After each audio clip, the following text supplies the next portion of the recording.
Welcome to Stuff You Missed in History Class, a production of iHeartRadio.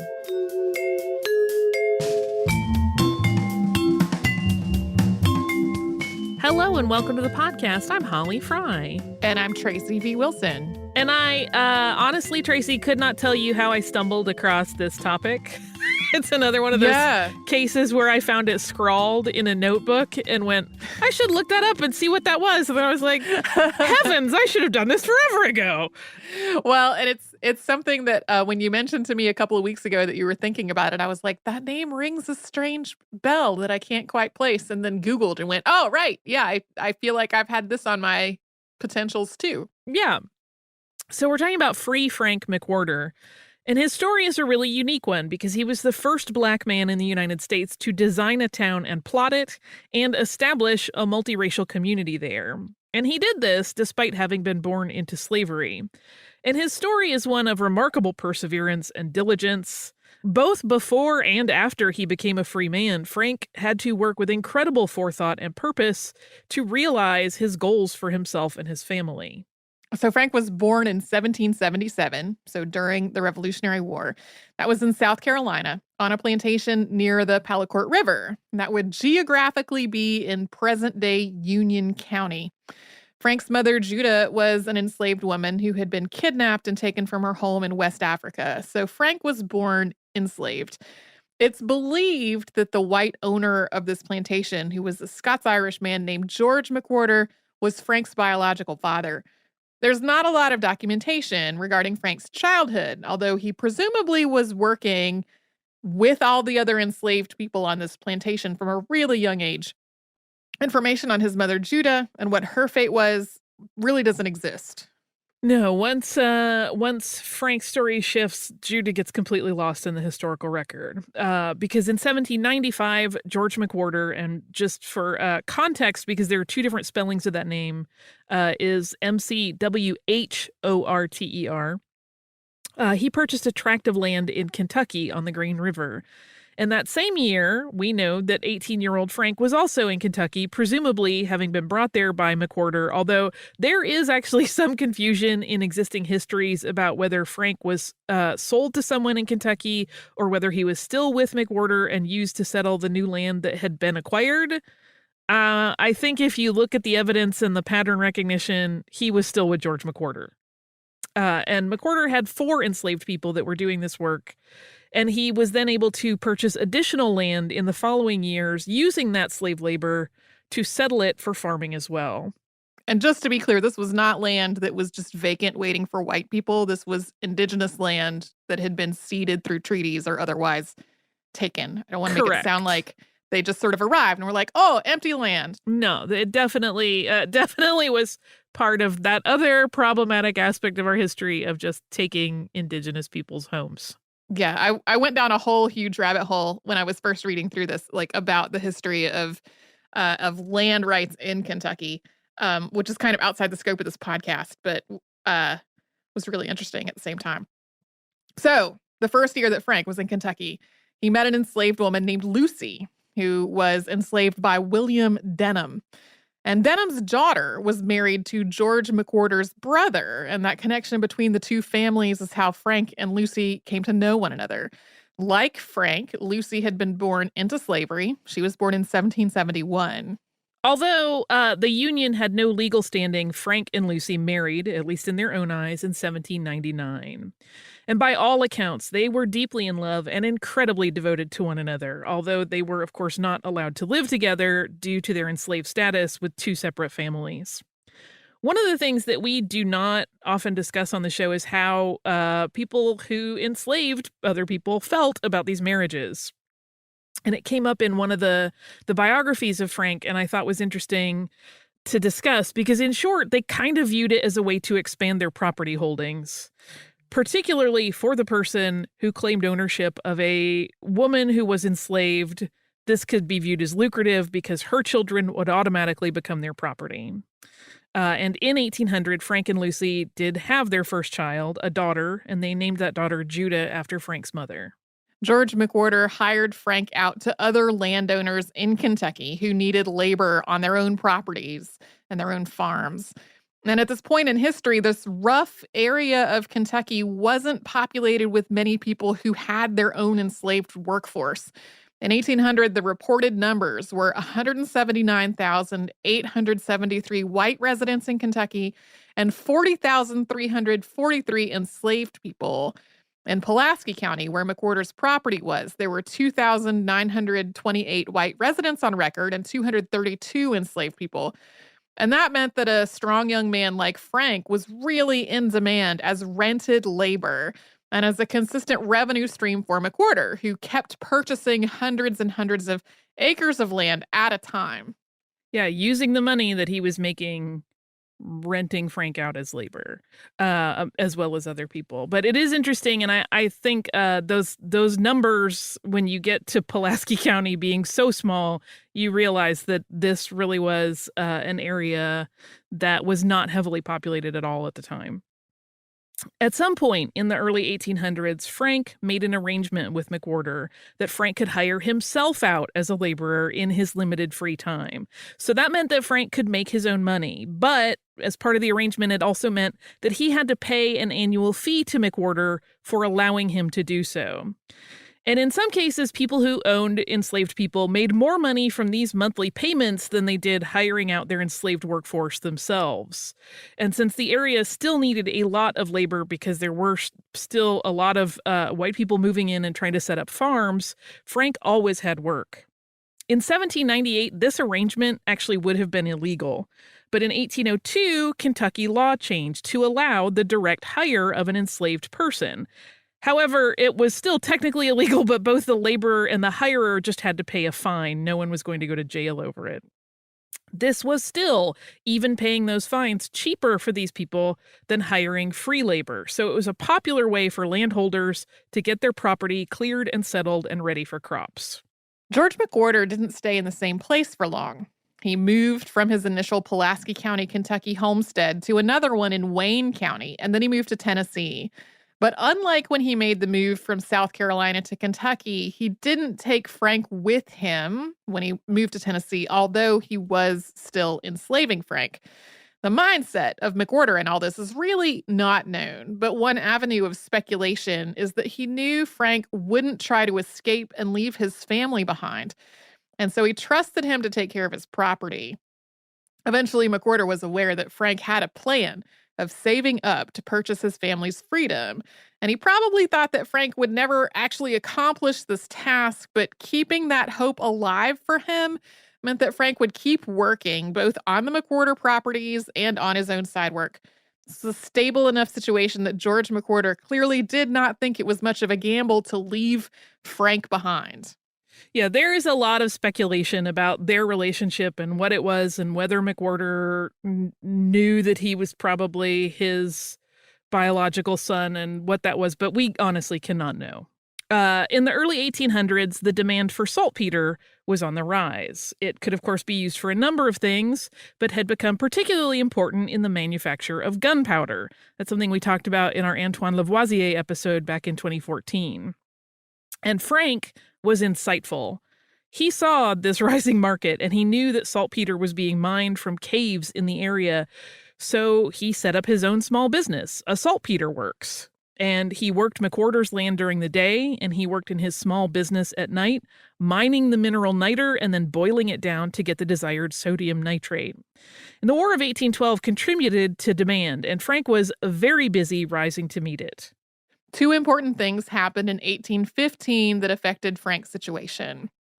First, the War of 1812 ended, although the demand for saltpeter didn't drop off immediately. The second was that George McWhorter died. Now, while McWhorter's children said that George had intended for Frank to be manumitted upon his death, and he had also told Frank that, there had never been any formal will written up that specifically said that. So McWhorter's heirs filed a manumission document that wasn't really that at all. It stated that they intended to, quote, set at liberty and give freedom to a Negro slave named Frank in the state of Kentucky, late the property of George McWhorter, deceased, if said Negro gave Abner McWhorter the sum of $500 as the price of his freedom. But that same document said that they also wanted him to keep tending the farm in Kentucky as a condition of this arrangement, basically making a loophole where he couldn't really be free. They also didn't think he had nearly enough money to pay that $500 fee. Yeah, it's interesting because they did file documentation, which was not always common, but they also did it in a way that was really strictly beneficial to themselves and not upholding what everybody believed that George McWhorter had actually wanted. But 2 years after McWhorter's death, Frank did buy freedom, although he did not buy it for himself, but instead for his wife, Lucy. He paid $800 so that she could be free first. That was considered a very large sum. In the 17 years since they had declared themselves husband and wife, Lucy and Frank had had 13 children together, although only 4 of those children had survived to adulthood. In freeing Lucy, Frank was ensuring that any future children they had would not be born into slavery. And this was actually a rather urgent matter for the couple because Lucy was pregnant at the time. Now, it is unclear if anyone outside of Lucy and Frank knew this information when the transaction took place in April 1817. But when their son Squire was born in September of that year, he was born a free man. That $800 paid to William Denham for Lucy's release, which, as I said, was considered a very high amount, has led to speculation that Denham may have actually been aware that Lucy was carrying a child. In a moment, we will talk about how life for Frank and Lucy changed after Lucy's freedom had been bought. First, we are going to pause for a quick sponsor break.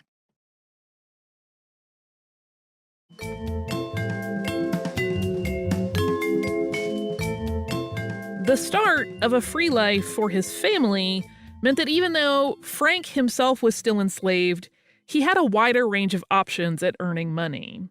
Lucy, as a free woman, could legally do things that Frank could not, even though she was a woman. And she was just as enterprising as her husband. Because the area of Kentucky where they lived and worked for decades was still considered frontier, enslaved people knew how to do a lot of things. They kind of had to be jack of all trades. And just as Frank could clear land and build houses and farm and mine, among other skills, Lucy had learned to tend fields, but also how to weave and to spin and to knit. And she used those skills to make additional money for the family. So she would make handicrafts and sell them, among other things. And she also took in laundry. And Frank continued to produce saltpeter on the side. And the two of them saved as much as they could with the intent of expanding their family's freedom. 2 years after Lucy became a free woman, Frank purchased his own freedom. The McWhorter family demanded an additional $300 on top of the $500 that they had stipulated in their manumission documents. In 1820, on a federal census record, Frank listed himself without a last name, opting instead to be recorded in the ledger as Free Frank. That was largely a matter of practicality. Including the word free in his name helped to establish to everyone that he was not enslaved. And as a measure to help prevent being kidnapped by anybody claiming that they did not know that he was a free man, we have talked in other episodes of the show about laws that encouraged basically the kidnapping of free Black people, whether they had ever been enslaved or not, to so-called return them to slavery. And freedom came with some new problems, particularly because this was still a sparsely populated area, so small town mindset, and it became widely known that Frank had spent a total of $1,600 on his and Lucy's freedom in the course of 2 years. This, of course, led to speculation that Frank might have more money, which led to one of Denham's children attempting to sue the couple in 1823 after William Denham had died. The suit was for the sum of $212, which William's descendant Obadiah Denham claimed had been loaned to the couple in the years between when Lucy became a free woman and when they purchased Frank's freedom. The couple took the tack of not denying it because they knew that would not work. So instead, they pled that Lucy, under the law of femme couverture, where a woman's legal obligations are automatically transferred to her husband, had no responsibility for such an agreement. And Frank, being enslaved at the time, could not enter into any legal contracts, which is a pretty ingenious approach to defense. This case bounced around through a number of courts. It went through appeals and then got sent back to lower courts. But ultimately, the ruling was in favor of Free Frank, and in some of those documents, his wife is listed as Free Lucy. That case was significant in several ways. First, it established that a free Black woman could be considered legally married even if her husband was enslaved because she was outside the bounds placed on enslaved people by state law. Those laws would have restricted their legal marriage.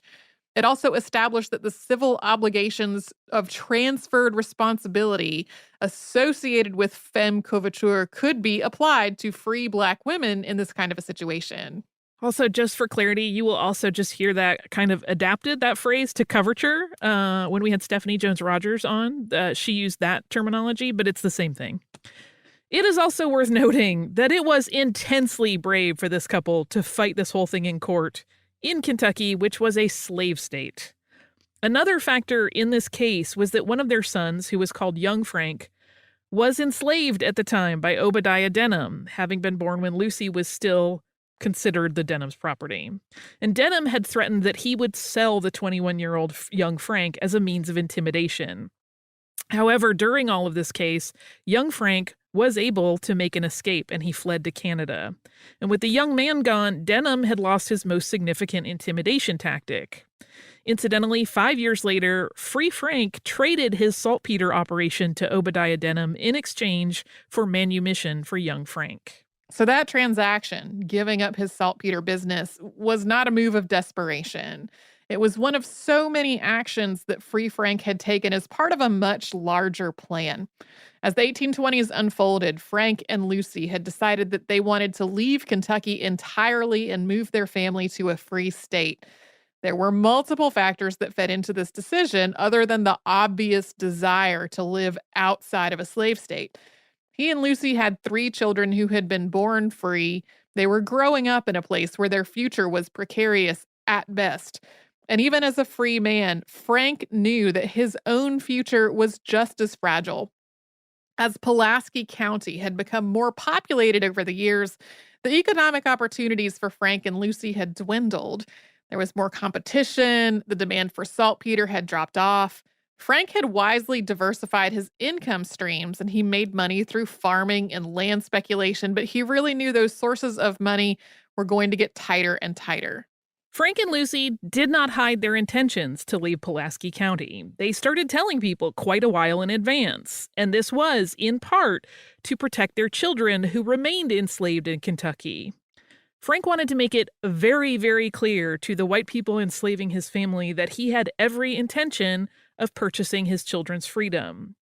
Frank and Lucy were, of course, terrified that something could happen after they moved, that their surviving children, Judah, Sally, and Solomon, could potentially be sold to someone else and that they would then lose track of them. But their hope was that in making all of these plans openly and being very friendly about it and maintaining assurances that they were going to make enough income in Illinois where they planned to move to make good on their intentions, that they would give the people who were holding their family members' lives in their hands confidence that they had a sure sale in the future. Frank, ever the planner, secured a tract of land in Pike County long before he left for Illinois.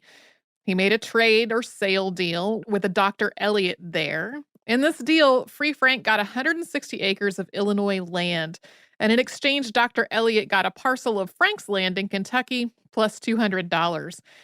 This was, again, all very transparent to everyone. Careful signaling on Frank's part to the community that he was leaving, that he would be back for his remaining enslaved children, and to the community that he was moving to, that he was a man with financial stability who was serious about settling there. He also sold off his remaining assets in Kentucky for the money that he would need to get his new property up and running and productive as a farm. All of this prep to move to Illinois was in line with the way that Frank tended to live and plan anyway, but there were very clear legal reasons for it as well. Illinois required that a free Black man moving into the state needed to file their manumission documents and had to pay a bond of $1,000. That payment was intended to ensure that the person would stay out of trouble and would not become a burden to the state.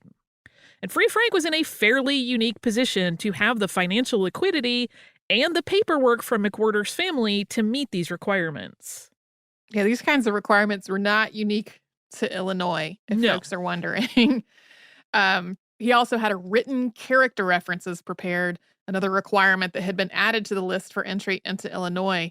Frank's official character document was dated September 7th, 1830, and signed by 19 residents of Pulaski County. It reads in part, quote, "Whereas Free Frank, a man of color, intends leaving this state and removing to the state of Illinois, we therefore state that we have known Frank for many years, some of us upwards of 20 years, and that he has always been an honest, industrious man, punctual to his word in all of his dealings. The statement also details how Frank worked diligently, first to free his wife, then to free himself, and states that, quote, Lucy has always sustained a good character as a virtuous, industrious woman." So in the fall of 1830, Frank, Lucy, and their freeborn children, Squire, Commodore, and Lucy Ann, moved to Illinois in covered wagons loaded with farming tools to start a new life. Free Frank was 53 at this time, and Lucy was 59. And their freed son, young Frank, had returned to Kentucky from Canada after Free Frank had obtained his manumission documentation, and he got things ready and moved with them as well. This entire trip had to be so thoughtfully planned. A Black family traveling by wagon from Kentucky to Illinois would just not be safe. If they had trusted the wrong ferryman on a river, or if they drove through the wrong area, Free Frank and his family could very well have been enslaved again. Aside from that, there was the real threat of bandits, and they had to survive during this journey over the course of a winter. Even after they arrived, after months of traveling, they would still have to settle the land and faced racism that was still pervasive in free states. Yeah, this is a good time for an aside. Free states, we're not really free. The divide between states where slavery was legal and states where it was not is often kind of simplified in a way that makes it easy to think of free states as more welcoming to Black people than they were. In moving to Illinois, Free Frank and his family may have had a reduced chance of being captured and kidnapped and enslaved once again, but they also still lived 20 miles from a slave state, and it was very, very common for Black people to be captured in free states and taken to slave states. And even aside from that very real danger, Free Frank did not have much in the way of rights when he moved to Illinois. The 1818 Illinois Constitution forbade Black men from voting, from serving in the militia, from serving as jurors, from testifying in court cases against white people, and from having access to public education. And then there were all those requirements we mentioned just a short while ago, which were specifically designed to keep free Black people from moving into the state. Additionally, the state supported the ideology of the American Colonization Society, which wanted to resettle free Black people in Africa. This was yet another tactic intended to curtail Black immigration and settlement in the state. But despite all of those barriers, Frank had seen the potential to acquire property and build a life in Illinois, and he was undaunted. And we're going to talk about how things played out once he and the family got there after we pause for a word from our sponsors.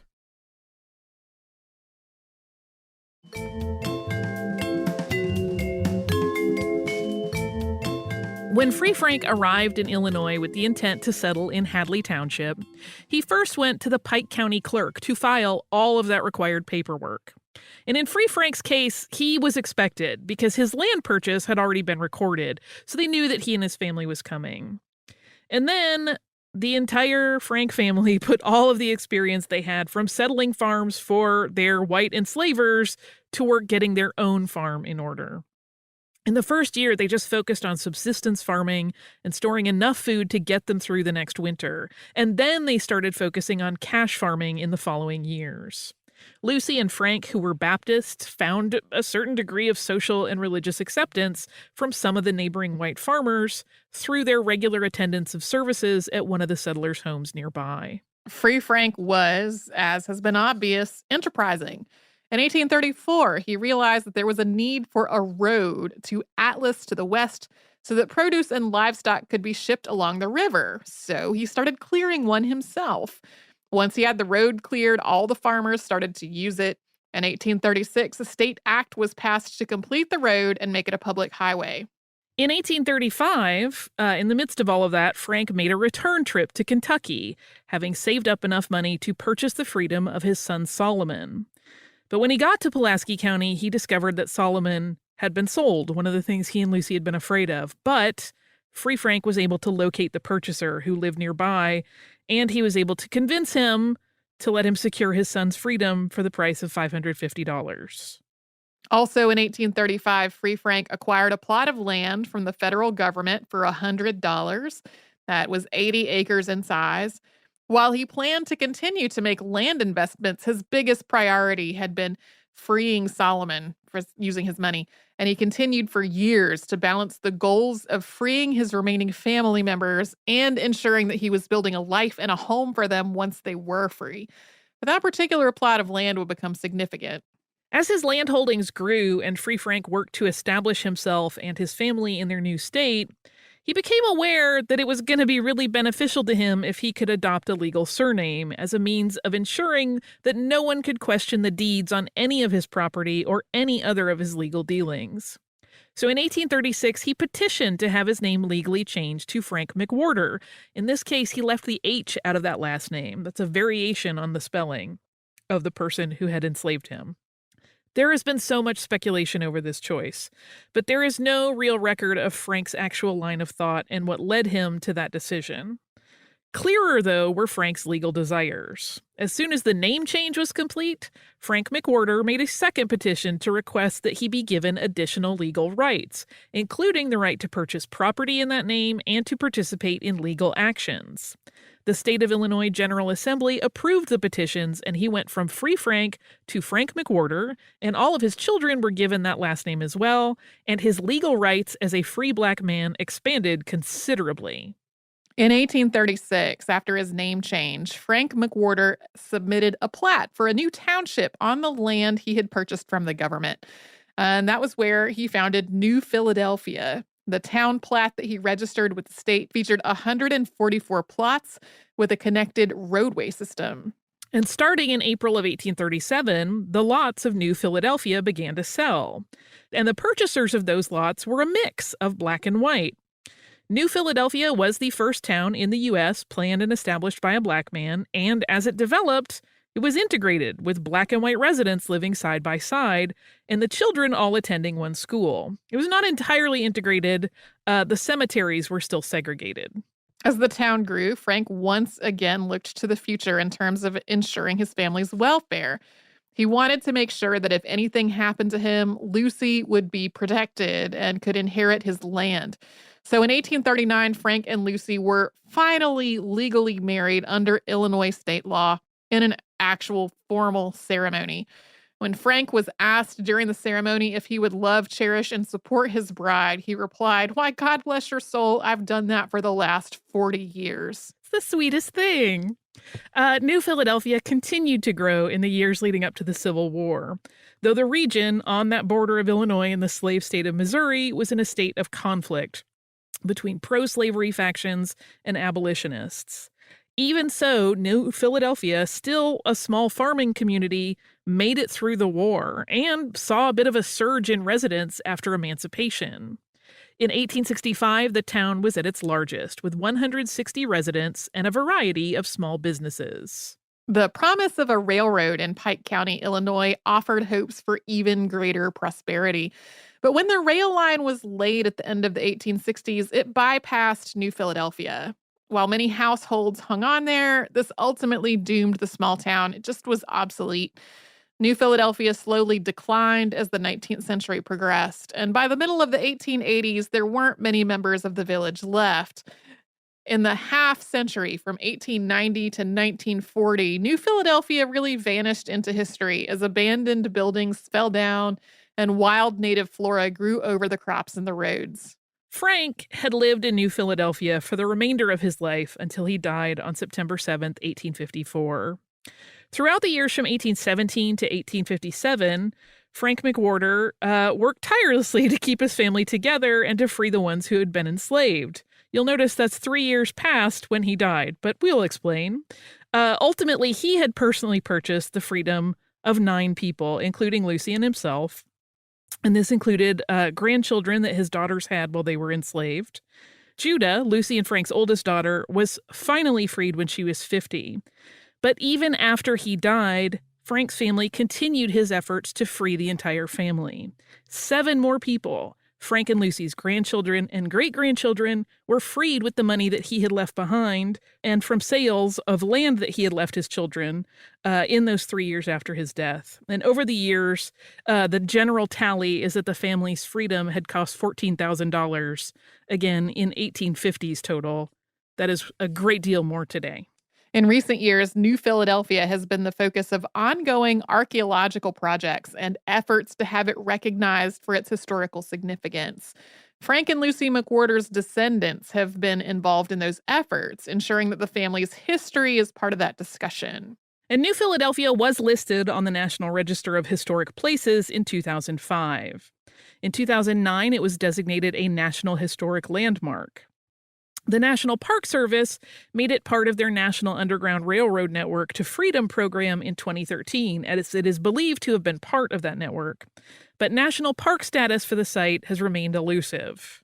In 2012, a preliminary reconnaissance survey of New Philadelphia was conducted by the National Park Service, and their recommendation was that the site had issues of feasibility for needed staffing and also creating, quote, opportunities for public enjoyment at the site. Although it was also noted that the site holds special meaning for people, so it should be supported through, quote, local, state, and or nonprofit efforts to continue to preserve and interpret the story of New Philadelphia. Free Frank. Yeah. With a really cool legacy. Yeah. I love that story. It's one of those things where, on the one hand, you want to find it uplifting and amazing, and on the other, you're like, this person had to do so much to get to like level. Yeah. Well, and it illustrates for me that there were a lot of different ways that enslaved people resisted what was happening. Mm-hmm. Like, we have talked about a lot of different things on the show about people escaping from slavery, about people liberating themselves from slavery, about slave uprisings, like a whole lot of different ways to resist and to have agency. And this is one of the examples of how that could be really complicated because, like, Frank was doing so much to free himself and his family. But in order to do that, like, he kind of had to buy into the system. Like, he had to pay money into the system that was enslaving him. Which is, that has come up on the show before. I feel like it came up in the Frederick Douglass episode, but I could be misremembering that was criticized sometimes within abolitionist communities of like, why are you buying into this in order to free your family? Because it was complicated. That was the option that he had. Yeah. I'm kind of bummed it's not a national park. But you never know. I suppose it could happen in the future, but I'm not expecting it. I have a very brief listener mail. This is from our listener Eric, and it refers to both episodes that you've done the research on and one that I worked on. And he writes, thank you for 2 things. 1, for doing a segment on the public universal friend, a personage who mostly turns up in anecdotal history books such as those by Carl Karmer, where we get a picture of someone vague and eccentric driving about in a moon-shaped carriage. And then 2, for Tumanbay, marvelous. I have binged 3 seasons and have found that season 4 is currently streaming on the BBC. The Game of Thrones comparison is apt. No character is to be trusted or to be underestimated. Keep up the very fine work, Eric. And I mostly wanted to do this to say, like, for Tumanbay, don't thank me, except unless you're thanking me for bringing it to your attention, because I think I technically have a credit on that show under the iHeart distribution, but that is all John Dryden's work and his amazing team. So they put together something really special there. If you have not checked it out, you should do it. If you would like to write to us, you should also do that. You can do that at historypodcast@iheartradio.com. You can also find us on social media as Missed in History. If you would like to subscribe to the podcast, it is easy peasy, rice and cheesy. You can do that on the iHeartRadio app, at Apple Podcasts, or wherever it is you listen.